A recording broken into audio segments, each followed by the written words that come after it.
Bonjour à tous, Afri Impact a le plaisir de recevoir aujourd'hui Olivia Hervy, auteure de 3 romans dont nous allons parler ici, créatrice de parfums. Elle est dans la mode, elle est dans la littérature. Est-ce que ça fait pas un peu trop, Olivia? Bonjour. Oui, bonjour. Bonjour. Est-ce que ça fait trop? J'en sais rien. La littérature et la mode, un mariage compliqué quand même. Non, non, pas vraiment. En même temps, il faut dire que j'ai commencé à travailler dans la mode avant. La littérature est arrivée bien plus tard. Et bon, j'ai écrit successivement entre 2013, 2014, 2015. J'ai écrit 3 romans. Et depuis 2015, j'ai pas écrit. Vous êtes tombé dans la mode. Alors, moi, je suis tombée dans la mode étant très jeune, en fait, depuis Bafoussam. Ma grand-mère était déjà couturière dans ma famille, hein, ma mère, mes tantes, elles étaient toutes couturières. Donc, oui, je suis tombée dans la mode étant très jeune. Et après, j'ai décidé d'en faire mon métier. Là, vous êtes dans votre élément, comme on dit. On voit aujourd'hui que vous avez un parfum sur le marché, Olivia Hervy. Comment vous en êtes arrivé alors au parfum? En fait, le parfum ne date pas d'aujourd'hui. En fait, le parfum, j'ai créé le parfum il y a, ça va faire 10 ans maintenant. Ça passe vite, hein, le parfum. Enfin, j'ai créé le parfum en 2008. Il a, il a été commercialisé à partir de l'année 2009. Donc, comment j'en arrive au parfum? En fait, à l'époque, j'habitais à Cannes et à Grasse, Grasse, c'est juste à côté. Donc, c'est là où ça se passe, en fait. Dans toutes les grandes maisons, bah, font leur parfum à Grasse. Et j'avais été approchée par une maison sur Grasse. À la base, c'était pour faire c'était pas pour faire un parfum, c'était pour faire une autre toilette et un truc, quelque chose pour, on va dire, une senteur bien-être. C'était pour les spas au départ. Alors au départ, je signe un premier contrat avec le domaine des Terres Blanches qui se trouve à Fayence, qui aujourd'hui est le Georges V. Et ils avaient pour projet de lancer un spa. Et je devais créer des senteurs pour leur spa. Donc, du coup, bah, j'ai créé les premières senteurs et après, j'ai décidé d'en faire un parfum éponyme. Et votre grand-mère a joué un grand rôle dans votre vie de couturière et de mode, en fait. Quelle est sa part? Bah, sa part, elle a joué un très très grand rôle parce qu'en fait, dès le bas âge, c'est-à-dire que j'ai commencé j'ai fait ma première jupe avant même je vais pas dire d'aller à l'école, mais presque, hein. C'est-à-dire que j'étais en CP1 quand j'ai fait ma première jupe, je savais pas compter. Enfin, si, je pouvais compter, mais jusqu'à 5 ou 10, pas plus. Donc, elle a joué un très grand rôle parce qu'en fait, je l'accompagnais déjà sur les marchés quand j'étais petite et tout le temps sur la table du salon, elle traçait tout le temps, elle coupait tout le temps. Et elle m'expliquait en fait que pour gagner de l'argent, bah, elle devait couper des tissus et fabriquer des vêtements. Elle m'a fait comprendre que je pouvais faire pareil, pas forcément pour gagner de l'argent à cet âge-là, parce que j'avais 6, 7 ans, mais c'était surtout que si j'avais envie d'avoir un vêtement à moi, surtout pour aller à l'église le dimanche, ben, je devais le faire moi-même. Donc, elle me donnait des matières, des chutes. Et elle me disait, voilà, si tu veux une robe pour dimanche, bah, ou une jupe, il va falloir que tu te démerdes. Donc, vas-y, tu regardes tous les jours ce que je fais. Bah, regarde très bien et tu le feras pour dimanche. Et j'ai commencé comme ça. Et puis, plus tard, tu te retrouves en France. Et comment c'est parti? Ça n'a pas été facile, j'espère. Bah, c'est jamais simple hein, de quitter ses racines, c'est jamais simple de partir. Je pense que pour beaucoup, il y en a qui décident de partir, d'autres pas. On va dire que j'ai pas vraiment eu le choix. Il fallait que je parte et je suis partie. Donc, c'était pas simple. Maintenant, une fois arrivé, bah, qu'on le veuille ou non, faut faire avec. Voilà. Donc, ça n'a pas été simple au départ, mais très vite, je me suis rendu compte que si je devais avoir à choisir, je choisirais un métier que je connais, c'est-à-dire travailler dans l'industrie de la mode. Et du coup, bah, j'ai décidé d'entreprendre l'apprentissage dans ce sens, parce que je ne dirais pas entreprendre des études, puisque j'ai pas fait des études de mode. J'ai été petite main dans les ateliers, donc j'ai entrepris l'apprentissage dans ce sens-là. Et je me suis dit qu'un peu de chance, j'en ferai mon métier. Bah, au pire, je ferai comme beaucoup. Je trouverai quelque chose de plus facile, comme ce qu'on appelle un job alimentaire.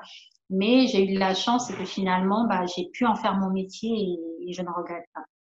Ouais, ça n'a pas été facile quand même, parce que bon, enfin, on sait qu'un nouveau métier dans un nouveau pays, euh, la galère n'est pas loin.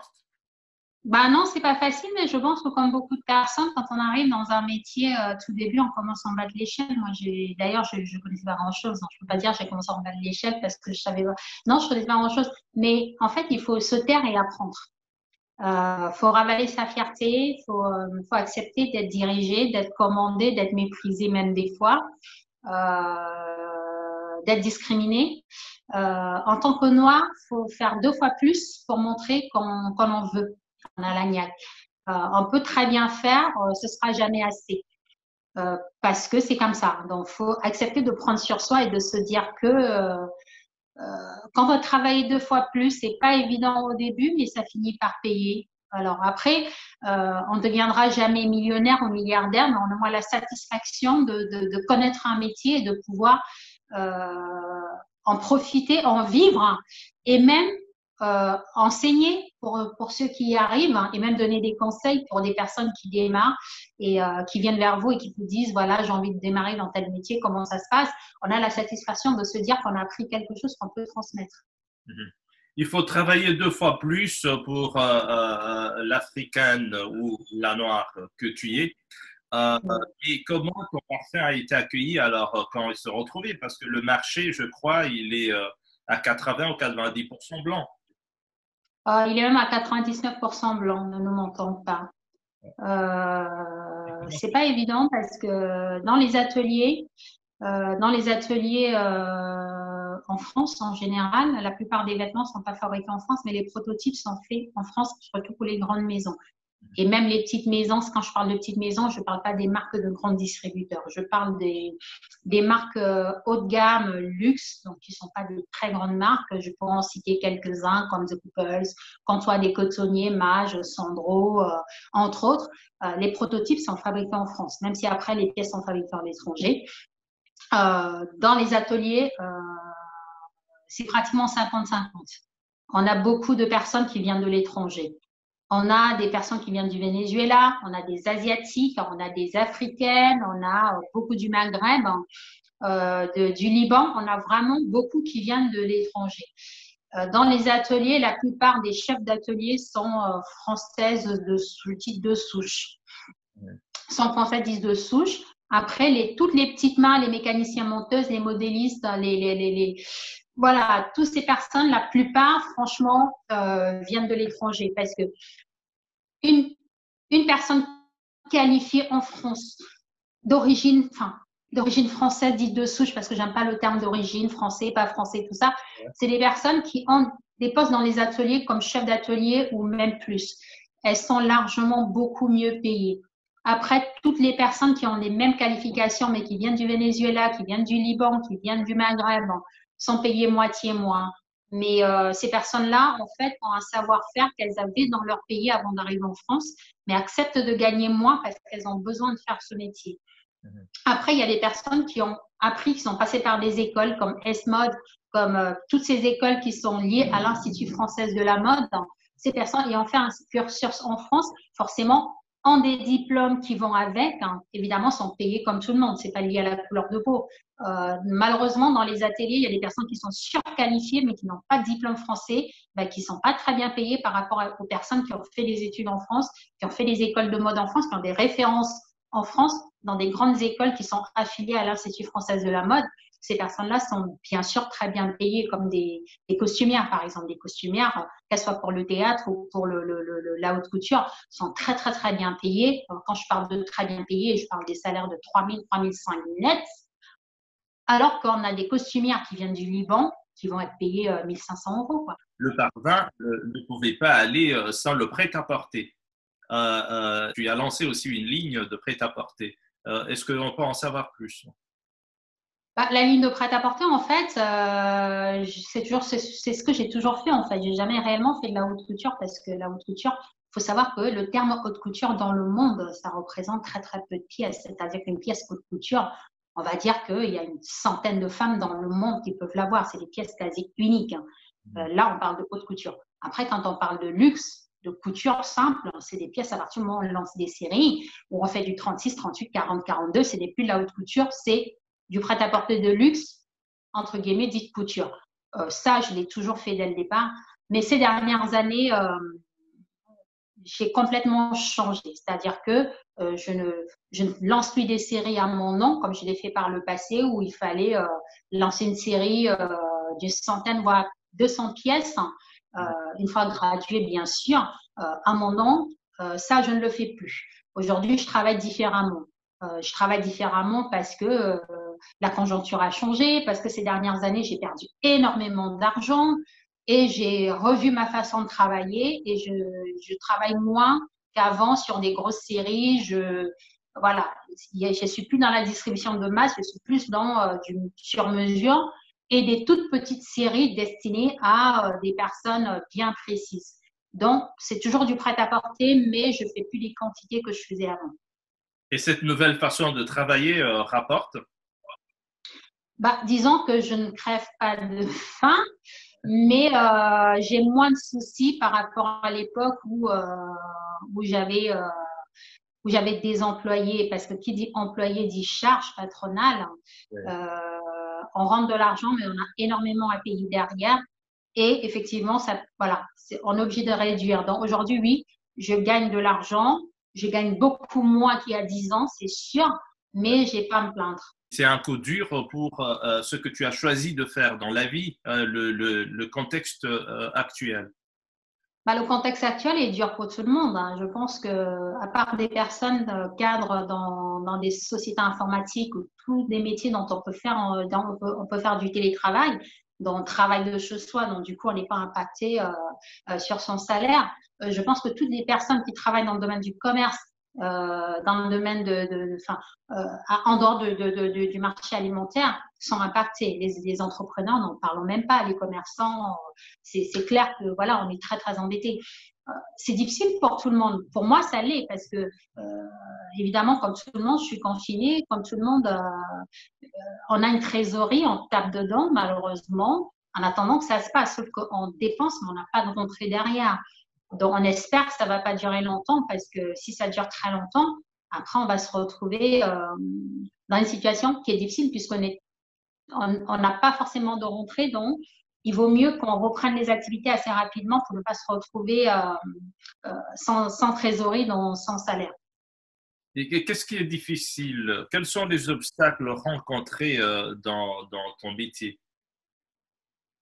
Bah, les obstacles que je peux rencontrer dans mon métier, c'est le fast fashion.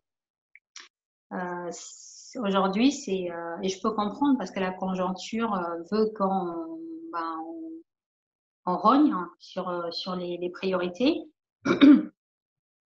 Aujourd'hui, c'est pas comme les choses ont changé. Avant, on lançait une collection tous les 3 mois, 6 mois, enfin deux, trois collections par an, c'est-à-dire on avait le printemps-été, l'automne-hiver, les collections de croisière. Aujourd'hui, on fait plus de collections de croisière.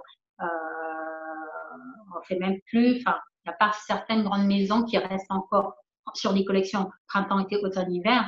Aujourd'hui, bah, on fait une petite collection d'hiver et on tape sur les bases de patrons qu'on a déjà pour réactualiser. On fait des petites modifications. On ne crée plus complètement, comme on le faisait avant, une collection entière d'une saison à l'autre. Malheureusement, c'est ça qui a changé. On est obligé de revoir les priorités et de rogner un peu pour essayer de ne pas perdre beaucoup d'argent, tout en restant créatif. Les beaux moments dans ce métier qui semble si facile, hein, la façon dont tu en parles, on a l'impression que c'est facile, mais je sais que ce n'est pas le cas pour tout le monde. Quels sont les beaux moments alors? Bah, c'est pas facile, hein. Les beaux moments, c'est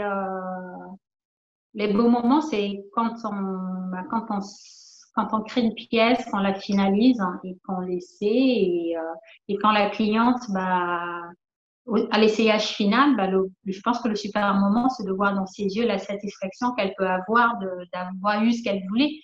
Euh, on oublie ce qui a été difficile derrière. C'est le résultat final qui compte. Dans les beaux moments, c'est ça en fait. Je dirais pas que c'est de se retrouver avec des pièces loupées parce que mine de rien, on va créer une quarantaine de pièces. Mais pour valider 40 pièces, il y a peut-être 70 pièces, non, il y en a 30 qui vont à la poubelle. Tu dis que tu y es passionné de livres et d'écriture en général. Là, avec le corona, c'est le moment de confinement. Ce que tu nous réserves dans les jours qui viennent dans le domaine de la littérature? Alors là, non, malheureusement, je réserve pas grand-chose parce que je pense qu'il y a, enfin, en ce qui me concerne et tout, j'ai deux facteurs. Enfin, j'ai plutôt une situation dans laquelle je suis inspirée où je peux écrire. Malheureusement, avec le corona, le premier corona, malheureusement, pour beaucoup, j'ai été victime. J'ai eu le corona pendant la première vague. Donc, du coup, je n'étais pas dans le même état d'esprit qu'aujourd'hui. Et ce deuxième pic, on va dire, qui nous ramène à nous confiner à nouveau, Dieu merci, j'espère qu'on ne peut pas l'avoir deux fois. Malheureusement, bah, pour écrire, enfin, en ce qui me concerne, il faut vraiment être au plus mal. Moi, j'ai écrit les 3 romans au moment de ma vie où j'étais au plus mal. J'étais au plus mal sur le plan santé, sur le plan personnel. J'ai traversé 2 difficultés dans ma vie à ce moment-là, un drame personnel et des problèmes de santé. Et j'écrivais comme une thérapie, comme si je n'allais plus vivre en fait. Et aujourd'hui, c'est différent. Parce que même si on est confiné, je suis pas assez déprimée pour pouvoir écrire. Et même si je prends des notes de temps en temps, je j'arrive pas à trouver la trame de l'histoire qui moi, me parle. Donc, du coup, pour l'instant, j'ai rien de prévu. Donc, il faut être triste, il faut être malheureux pour bien écrire, c'est ça? Bah, dans mon cas à moi, oui. Dans mon cas à moi, c'est des litres de café, c'est une musique complètement triste, hein, ou même jazz, peu importe. À l'époque, je fumais comme un pompier, donc c'était des paquets de clopes et j'écrivais toute la nuit, en fait. Voilà. De quoi était-il question dans Une chandelle dans le noir? Alors, une chandelle dans le noir, comme le titre l'indique, Mhm. c'est comme une lumière au bout du tunnel, en fait. Donc, dans un tunnel où on espère en trouver le bout. Dans Une chandelle dans le noir, c'est l'histoire d'une jeune Camerounaise, hein, qui part du Cameroun après un drame familial et personnel, et qui, un peu comme moi, est obligée de partir, qui ne demande pas, qui n'a pas le choix, elle doit partir. Donc, elle atterrit à Paris sans avoir rien demandé à personne, elle doit apprendre à vivre avec son drame, se reconstruire avec ce drame, survivre à ses démons et juste apprendre à grandir et à devenir femme sans sa famille. Les chandelles dans le noir, ça parle de ça en fait. Voilà. Et effectivement, ça ressemble un peu à ta vie aussi parce que tu t'es retrouvé en France et tu t'es battu seul. Tout à fait, c'est un peu autobiographique, ouais, effectivement. Mais ça reste un roman parce qu'il y a énormément de choses dedans que je n'ai moi pas personnellement vécues, parce que sinon ce serait pas un roman du coup, donc qui sort toujours de mon imagination, mais effectivement beaucoup de passages dans ce roman, c'est des choses que moi j'ai personnellement vécues. Ouais. Et en 2014, tu as écrit L'amant sans cœur, qui parle aussi de en noir. Oui et non, en fait, ça parle de trahison, ça parle de tromperie, en fait, ça parle d'adultère. L'amant sans cœur, en fait, c'est l'histoire d'un homme qui est marié, qui a 3 enfants, qui a un métier honorable et qui trompe sa femme avec une jeune fille sur lequel il a une emprise psychologique, en fait. Et c'est en fait l'histoire de la fille qui raconte un peu cette aventure un peu compliquée avec cet homme marié, dont elle est dépendante affective, hein, psychologique aussi, et qui passe des super moments entre l'alcool, la drogue, voilà quoi. Et là, pour le coup, c'est absolument pas autobiographique. Hein. C'est pas absolument pas autobiographique. J'ai eu l'idée de ce roman en fait à l'époque quand j'étais dans une période de ma vie où j'étais vraiment pas bien et j'avais une copine qui habitait à 2 pâtés de rue de chez moi. On s'était rencontrés au tabac et on avait fait connaissance. Et puis un jour, elle m'a dit ouais, il faudrait qu'on se voit et tout. On a commencé à discuter, à me parler de son mec. Et un jour, je lui ai demandé si elle m'autorisait à l'enregistrer parce qu'elle me parlait tellement que je sentais qu'elle avait besoin de parler à quelqu'un. Elle avait absolument besoin de parler à quelqu'un. Et un jour, je lui ai dit, enfin un jour, genre 2, 3 jours après, puisqu'on a commencé à se voir régulièrement. Et c'était d'ailleurs la seule personne avec qui j'étais en contact à l'époque, puisque j'étais complètement repliée sur moi-même. Et elle était blessée de la vie. Et moi, je l'étais aussi à ma manière. Donc, du coup, bah, on se complétait dans nos souffrances. Et un jour, je lui ai demandé si elle était d'accord pour que j'enregistre. Elle m'a dit oui, si tu veux. En fait, elle avait envie de parler. Elle me parlait à chaque fois. Et des fois, elle m'appelait, me dit oui, il m'a encore dit ci, il m'a fait ça, et j'enregistrais tout le temps. Et après, je lui ai demandé l'autorisation si je pouvais réécrire l'histoire. Elle m'a dit oui. Donc voilà. C'est pour ça que j'ai écrit L'amour sans cœur. Tu crois que l'écriture peut être une thérapie? L'écriture est une thérapie. C'est pas que je crois si je crois c'est pas que je crois si l'écriture est une thérapie. L'écriture est une thérapie parce que moi, aujourd'hui, si je suis là et que je vais très bien, c'est que à un moment donné, j'avais besoin de mettre sur papier des choses qui n'allaient pas chez moi et peut-être de m'évader dans la peau de quelqu'un d'autre. Donc, quand je crée un personnage et je lui attribue un rôle, je vis par procuration ce rôle-là et par la foulée, je décharge aussi quelque part mon mal-être, même si ce n'est pas mon histoire. Mais quelque part, j'ai besoin de sortir parce que quand on lit un peu, que ce soit Une chandelle dans le noir, que ce soit L'amour sans cœur, forcément, il y a des passages dedans, je pars comme si je l'avais vécu moi-même parce que quelque part, sans le vouloir, je l'ai vécu. Je l'ai vécu par une histoire passée. On est tous passés par des drames personnels. Hein. Moi, j'ai connu un divorce qui n'a pas été simple. Hein. Et il y a eu des passages dedans où j'écris comme si moi, je l'avais vécu parce que je l'avais vécu d'une manière aussi semblable. Hein. Donc, pour mieux l'écrire, il fallait que je puisse en moi, mon expérience personnelle de la douleur, de la trahison, pour mieux écrire ce passage-là et non pas me calquer sur ce qu'elle a raconté. C'était ses blessures, c'était son histoire. Mais pour qu'elle soit crédible, il fallait que je puise en moi ma souffrance pour pouvoir mieux transmettre hein, ce que j'avais envie d'écrire sur ces passages-là, en tout cas. Donc, parler de la souffrance, c'est une façon de retrouver ton souffle ou ton énergie perdue dans les moments noirs de ta vie. Je pense qu'on a tous besoin, on est tous passés par des moments difficiles et je pense qu'en parler ou l'écrire nous aide à avancer. Soit aller voir un psy, d'ailleurs c'est pour ça qu'ils existent, hein, les psys, c'est de pouvoir parler à quelqu'un qui n'aura pas de parti pris et qui sera là pour vous écouter, pour, comment dire, se vider, sortir ce qu'on a en soi. Et quand on ne peut pas voir un psy, bah, les fois écrire, ça fait du bien. C'est-à-dire que prendre un stylo, prendre son laptop, s'asseoir et se dire, voilà, aujourd'hui, il se passe ça. On écrit ce qu'on ressent avec ces mots. Ça nous aide. Il faut que ça sorte parce que quand ça ne sort pas, on est, je sais pas, c'est une espèce de code minute. Hein. Quand vous vous rendez compte que quelqu'un un jour a sauté sur un train, quelqu'un a sauté dans la Seine, pour une raison X ou Y, c'est qu'à force de garder, un jour, on ne sait pas pour, comment dire, pour un rien, on bascule. Je pense qu'écrire, ça aide à avancer.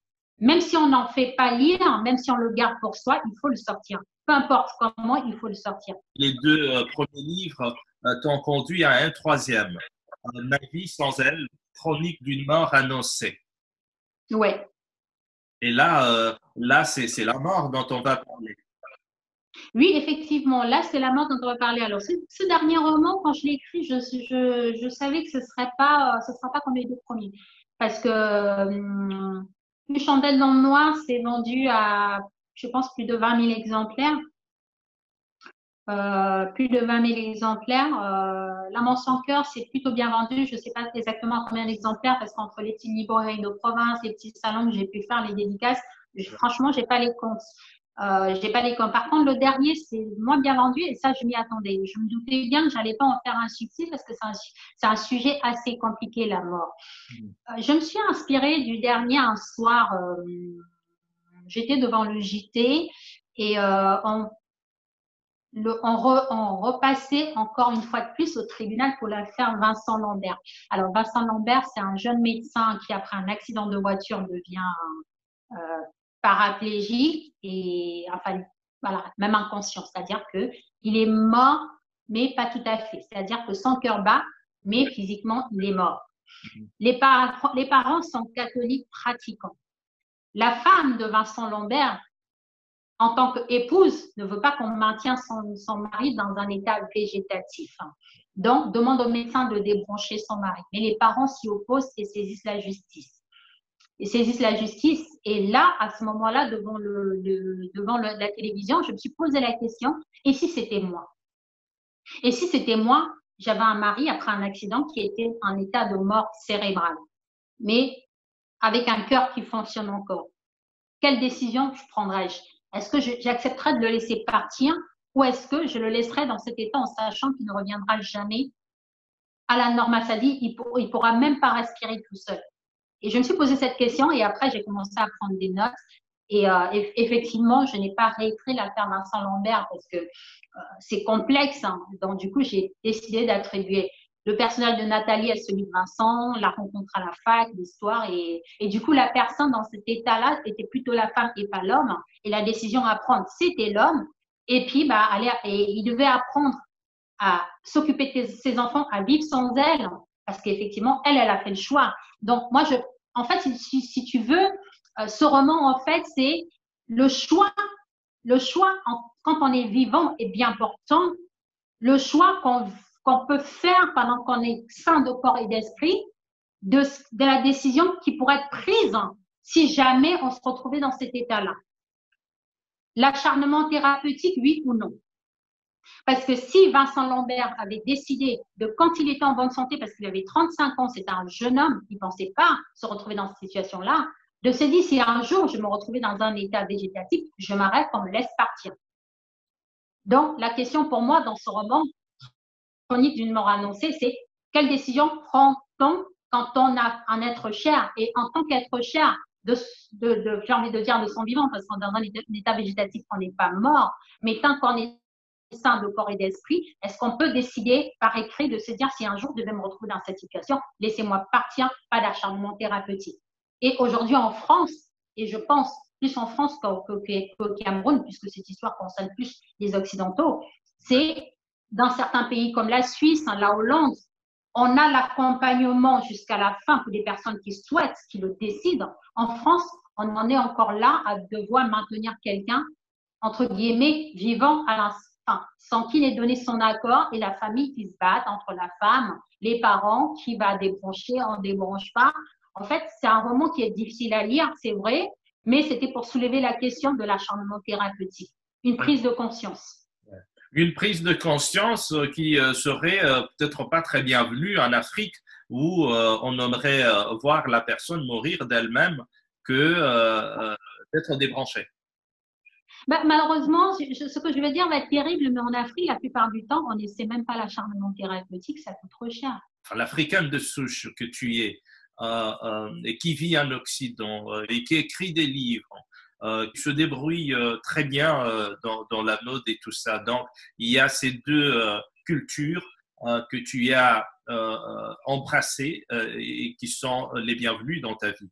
Mais aujourd'hui, cette question, elle est vraiment embarrassante et très difficile à résoudre, dans le sens que quand on est à cheval entre ces deux cultures, la décision n'est pas si facile à prendre.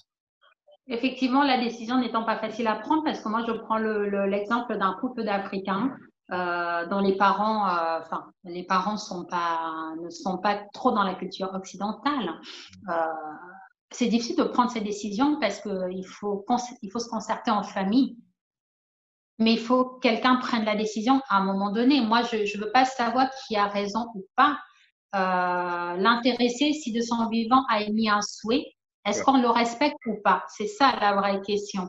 Moi, je suis aujourd'hui, par exemple, et je vais le dire devant la France entière, même devant le monde, pour tous ceux qui vont nous regarder, moi, j'ai émis le souhait, si demain je devais mourir d'un accident de voiture, que tous mes organes soient donnés pour sauver quelqu'un qui est sur une liste d'attente. C'est un choix. Si demain, mon enfant, qui est encore enfant, donc qui n'a pas décidé, et je touche du bois, ça devait arriver, aussi douloureux soit ce moment, il faut décider très vite s'il faut prélever ou non. C'est quelque chose qui est difficile à dire, mais c'est comme ça. C'est un choix personnel. Et c'est valable pour l'acharnement thérapeutique. Si moi, aujourd'hui, je décide que mes organes soient prélevés pour sauver des vies si je devais mourir d'un accident de voiture, puisque quand on meurt d'un accident de voiture, a priori, on n'a pas une maladie grave, on n'est même pas malade du tout, normalement. Si on peut sauver des vies, c'est un choix qu'on fait quand on est sain de corps et d'esprit. L'acharnement thérapeutique, je pense que c'est aussi un choix qu'on peut faire en étant sain de corps et d'esprit, soit en faisant une vidéo, en disant on est la date du 23 novembre 2020, moi, Olivia Hervey, née tant. Voilà, si demain je devais avoir un accident, je n'aimerais pas qu'il y ait d'acharnement thérapeutique si on estime qu'il n'y a pas moyen de me sauver, c'est-à-dire ne pas me maintenir dans un état végétatif, parce que ça voudrait dire que mes proches sont condamnés à calquer leur vie sur moi qui suis, pardonnez du peu, un légume. Je suis désolée d'employer ce mot-là, mais c'est un petit peu ça. Est-ce que j'ai le droit de faire ça aux personnes qui m'aiment réellement en sachant que ma vie, elle s'est arrêtée le jour où j'ai eu cet accident? C'est un choix qu'il faut le faire quand on peut encore le faire. Et ne pas imposer aux personnes de devoir se battre de qui va le faire, qui va pas faire, qui débranche, qu'on débranche pas. En fait, c'est ce livre, enfin, ce roman, c'est difficile à lire, mais ça pose des questions. Et comment convaincre les Africains qui n'aiment pas parler de la mort parce qu'ils disent, en émettant ce vœu, par exemple, ou en écrivant un testament, c'est comme si on appelait ce malheur dans sa vie. Oui, effectivement, mais on n'est pas sans oublier que la mort fait partie de la vie. La Tant mort, qu'on est vivant, la mort fait partie de la vie. Tant qu'on est vivant, on est emmené à mourir un jour. Ne pas parler de la mort, c'est un peu, je suis désolée de dire ça, mais on va y passer un jour le plus tard possible, hein, on le souhaite, mais il faut mettre quelque part en tête que ça arrivera. On n'aimerait pas que ce soit là comme ça tout de suite, mais si malheureusement ça devait arriver, si malheureusement ça devait arriver. Vous savez, je ne vais pas revenir sur l'année 2015, mais j'étais à 2 rues des attentats du petit Cambodge, ce fameux 13 novembre 2015. ouais, Ça aurait pu être moi. ouais. Tout simplement, on ne sait pas ni quand ni comment, mais on sait que ça arrivera un jour. Ne pas en parler, c'est une forme de déni. Je ne suis pas en train d'obliger des personnes, comme on dit chez nous, à dessiner le diable sur son mur, Oui. mais à juste se dire que la mort fait partie de la vie. Tout simplement. Et quelle est alors la cause principale que tu défends dans tes livres? Cette cause qu'on retrouve dans tous tes livres et cette cause qui te tient à cœur dans la vie. Alors, la cause, à part le dernier livre où je n'en parle pas, puisque le sujet ne parle pas du tout de ça, dans le premier, dans le deuxième, la question LGBT revient. Dans le premier, c'est l'histoire du personnage du roman dont Josépha avec une autre femme. Et dans le deuxième, c'est on va dire le personnage principal du deuxième qui a un ami gay. Donc c'est une cause qui revient. Après, pourquoi? Oui, la question est posée. Pourquoi? La question est posée pourquoi? Parce que une fois de plus, nous Africains, nous Camerounais, peuple Bantou en général, on est toujours dans le déni en fait. Il y a des choses qu'on n'accepte pas parce que ça ne fait pas partie de notre culture. Il y a des choses qu'on n'accepte pas parce que ça ne fait pas partie de nos traditions. Pour la plupart judéo-chrétiennes. On n'accepte pas parce que ce n'est pas nous, en fait, parce qu'on n'a pas été élevé comme ça. Mais la réalité, elle est là. La réalité, elle est là. C'est qu'au plus profond de chacun d'entre nous, si on cherche, on connaît un homosexuel, un tonton du quartier, même s'il ne le montrait pas quelque part, ne l'assumait pas, mais on le savait tous et personne ne dit rien. L'homosexualité, ce n'est pas une maladie. Hein. Ça se transmet pas. On ne touche pas quelqu'un, on est. Et ce n'est pas une histoire de blanc ou de noir, c'est une histoire de personne et c'est depuis la nuit des temps. C'est depuis toujours. C'est pour ça quand on parle de la Grèce, hein, ça n'a pas commencé en Grèce. À l'époque des Romains, ça a toujours été, depuis toujours, l'homosexualité a toujours existé. C'est juste que nous, en tant qu'Africains, on se réfère aux écrits de la Bible, hein, et pourtant, c'est pas du blasphème. La Bible a été écrite par des hommes. Donc, on peut interpréter comme on veut, et je n'ai rien contre. Moi, je suis hétéro à 100%. Je veux dire, plus hétéro que moi, il n'y a pas. Mais je ne peux pas cacher le fait que, je ne peux pas renier le fait qu'il y a des personnes qui n'ont pas choisi d'être hétéro. On ne choisit pas d'être hétéro. Moi, je n'ai pas choisi d'être hétéro. Il y a des personnes qui sont homo. Il faut qu'on l'accepte. Et qu'on les accepte, c'est ça la tolérance. Donc oui, ça revient parce que c'est un sujet, moi, qui me tient à cœur. Et pas simplement pour écrire dans un roman, parce que je m'implique et j'ai des raisons personnelles pour lesquelles j'ai décidé de m'impliquer et de me battre pour la cause LGBT. Et ce sont ces raisons personnelles qu'on aimerait bien, parce que c'est un travail qui se fait d'une certaine manière à certains niveaux.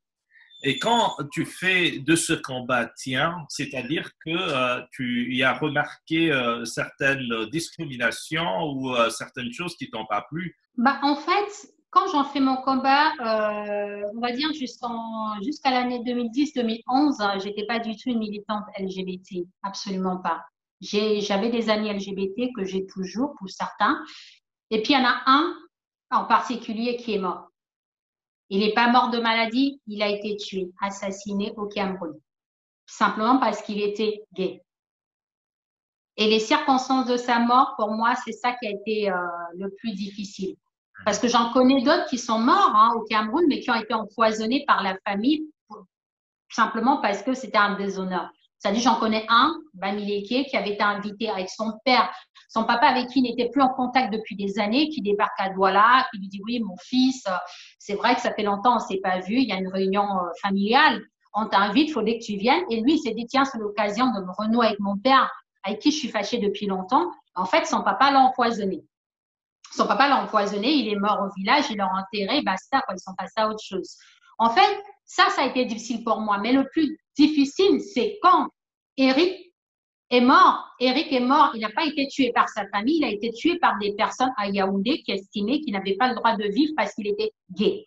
Eric a été tué dans un sous-sol de la maison familiale. Ils l'ont repassé avec du fer à repasser pendant 3 jours. Ils l'ont laissé pour mort.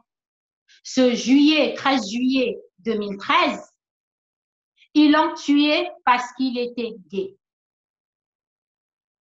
Eric, à la différence de certains LGBT qui font profil bas, c'était un militant. Moi, je ne l'étais pas à l'époque, mais je savais qu'il militait pour essayer de faire en sorte que les jeunes LGBT du Cameroun ne soient pas lynchés.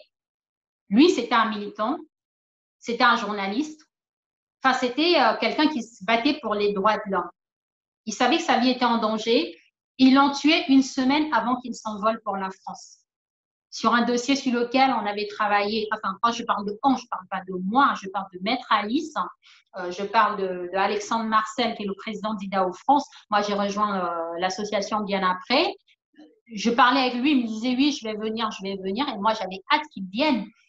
Même si je n'étais pas impliquée personnellement, je suivais de très près avec lui son dossier. Et il a été tué et je pense qu'il a eu la mauvaise idée de dire à quelqu'un qu'il avait eu le visa pour la France et qu'il allait enfin quitter le Cameroun. Ils ont estimé qu'il ne méritait pas de vivre, tout simplement. Et c'est à partir de là que je me suis dit, on ne peut pas tuer quelqu'un simplement parce qu'il n'est pas comme on voudrait qu'il soit. Ouais. Qui sommes-nous pour décider de qui peut vivre ou mourir? Là, je comprends ton rôle. Mais est-ce que cette tolérance que tu professes est entendue? Est-ce que cette tolérance est bienvenue dans ta communauté? Commençons par le Cameroun et aussi la France. Je pense que oui, parce que aujourd'hui, enfin, au début, je recevais beaucoup de messages d'insultes, de menaces, que je faisais la promotion de l'abomination de l'homosexualité. Je m'en suis jamais cachée, j'ai jamais fait profil bas. Beaucoup moins aujourd'hui, beaucoup moins. Et il y a beaucoup de personnes qui, avant, étaient même dans ma propre famille, on n'était pas toujours d'accord parce qu'on me faisait comprendre que je défendais l'indéfendable, qui aujourd'hui peuvent comprendre qu'on accouche un enfant, on n'accouche pas à son cœur. Oui, on accouche un enfant, mais pas son cœur. Est-ce que tu comprends ceux qui aujourd'hui n'embrassent pas ta façon de voir les choses, ceux qui mettent leur foi en avant? Parce que la Bible dont tu as parlé, ta foi catholique te le dit. Oui, je comprends tout à fait. Vous savez, moi je comprends totalement parce que moi je peux pas obliger un croyant à adhérer à mes idées. Et je ne veux pas que le croyant m'oblige à adhérer à ses idées. Moi, je suis laïque. Je suis laïque et je suis profondément pour, je parle de laïcité, mais surtout de liberté, de conscience, de croire ou ne pas croire. Mmh.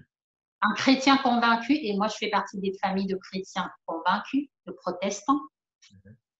C'est des personnes qui prient, qui croient en Dieu profondément. Moi, je crois en Dieu. Mais je pense que si Dieu aime tout le monde finalement, on ne peut pas décider qu'une personne ne mérite pas d'aller au ciel si tant est que après la mort, on va au ciel simplement parce que la personne n'a pas été à l'église tous les dimanches ou la personne aime un homme ou une femme. Personne ne sait. Personne n'a le destin de l'autre entre ses mains. Donc, on peut pas, moi, je ne suis pas en train de demander aux chrétiens de comprendre pourquoi moi, je prends la tolérance des personnes LGBT. Ouais. Parce que moi, je veux dire un truc, c'est qu'au Cameroun, autant en France, on peut se dire que c'est normal. Au Cameroun, vu comment on tape ces gamins, enfin, pour moi, ce sont des enfants pour la plupart. On les tape tous les jours. Ils ne changeront pas pour autant parce qu'ils n'ont pas choisi d'être comme ça. Mais qu'est-ce que tu dirais de ceux qui soutiennent que Dieu, on aime Dieu, mais Dieu n'aime pas le péché? Bah, la vraie question que j'ai envie de me poser, c'est,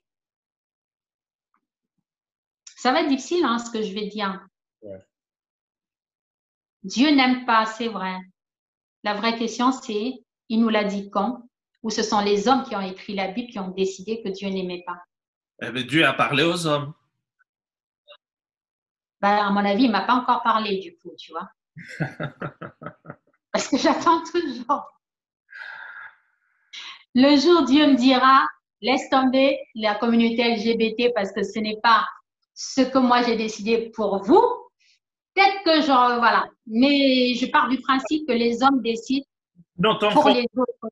ton combat, il est normal. Ton combat est normal parce que tu défends une communauté qui est discriminée. C'est très normal. Mais non, cette communauté vit dans ce que ta foi, au fait, appelle le péché. Dieu, il est amour, mais il n'aime pas le péché. C'est à ce niveau-là que ma question intervient. Moi, je suis d'accord. Dieu est amour, il n'aime pas le péché. C'est quoi le péché? D'aimer quelqu'un du même sexe, c'est péché? Parce que la Bible ne le recommande pas. On aime un être humain, on n'aime pas un sexe. Ce combat n'est pas facile. Tu vas le mener jusqu'où, jusque quand et... Mon combat, il n'est pas forcément accepté, mais il n'est pas rejeté non plus. Ouais. Il n'est pas rejeté non plus parce que je reçois énormément de messages de personnes, comme on dit dans le jargon français, qui ne sont pas sortis du placard. C'est-à-dire des hommes qui sont mariés, qui ont même des enfants et qui ont une double vie, c'est-à-dire qui ont une relation avec un homme depuis toujours, mais sauf que personne ne le sait. Des personnes dont c'est la famille, tout simplement. C'est quelqu'un de la famille. Et puis, il y a des personnes qui n'ont pas forcément quelqu'un de la famille, qui sont un peu comme moi, qui, après coup, se disent qu'on ne choisit pas. Je redis encore une fois, il y a des personnes qui comprennent, qui savent qu'on ne décide pas un matin, je vais être gay. On l'est ou on ne l'est pas. C'est difficile de dire je le suis. C'est ça la différence. Un combat difficile à mener. Et qu'est-ce que tu nous réserves alors dans les années à venir? Bah, qu'est-ce que je réserve? Déjà qu'il faudrait qu'on sorte de la situation actuelle. Ça, c'est à moyen terme. J'aimerais que les affaires reprennent. Et voilà, quoi. Et l'année 2021, j'espère reprendre tout ce que j'ai mis en suspens pour 2020. Parce que ce qui se passe, c'est que moi, en janvier 2020, c'est-à-dire janvier de cette année, j'avais commencé à bosser sur un projet. Après, il y a eu le premier confinement et puis tous les aéroports sont fermés. Ça a bouleversé complètement. Et puis, on a passé 2 mois complètement, voilà. Donc, j'ai tout mis en suspens et je me disais en septembre, c'est-à-dire septembre, j'allais reprendre. J'ai commencé à retravailler dessus et bingo, c'est reparti et j'ai tout arrêté. Donc, pour l'instant, pour l'année prochaine, je pense que si tout se passe bien, je l'espère, avant l'été prochain, je vais reprendre là où j'ai laissé. Mais aujourd'hui, non, je travaille déjà sur ce que j'ai fait depuis ces dernières années, c'est-à-dire mes bouquins, le parfum. Là, j'ai une exposition sur Genève l'année prochaine. C'était prévu en février, donc du coup, ça a été renvoyé en septembre de l'année prochaine parce qu'avec le Covid, voilà, ça va être compliqué. On ne sait pas trop. Pour l'instant, tout est en suspens. Donc, voilà. Cette expo, je vais recommencer à travailler dessus, mais j'espère que ce sera pour septembre de l'année prochaine. Tu as aussi arpenté les couloirs de Cannes. Oui, mais ça, c'était ouais, c'était à l'époque où j'étais encore sur la Côte d'Azur et que je travaillais sur place, ouais, effectivement. Formidable. Merci beaucoup, Olivia Hervy, d'avoir été notre invitée dans l'émission La Cause d'Afri Impact Magazine.